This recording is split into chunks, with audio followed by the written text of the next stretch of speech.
చేపలన్నా ఆగు. చెప్పక్క. ఎట్లిస్తాను చేపలు? నేనా?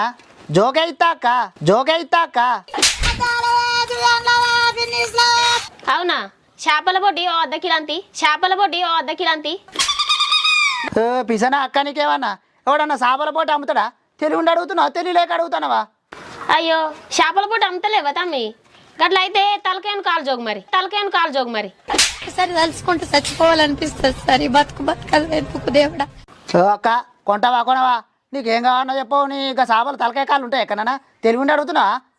బుద్ధి లేని మాటలు మాట్లాడుతున్నావు అంత పిసా పిసా. ఏందిరా దిక్కు వల్ల వాడుకో. ఇలా నా చేపలు అమ్ముకుంటాడు గిట్నేనారా మాట్లాడేది? ఎట్లా పడితే అట్నే మాట్లాడుతున్నావు. చేపల గిరాయికి వచ్చింది పోగొట్టుకుంటారా ఎవడన్నా? సరే కానీ 4 పూలు బొక్కలు కొట్టు మరి, 4 పూలు బొక్కలు కొట్టు మరి. ఇగో నువ్వు కొంట అని లాకుంటలేదు. గీ సోది ఎందుకు చెప్తాను నువ్వు నాకు అప్పంచాలి. అక్కడ గిరాకి పోతుంది. పట్టపాటిలో వాళ్ళు ఉండరని నేను వస్తాను. మంచిగా నువ్వు ఎటు పడతాడో మాట్లాడతా.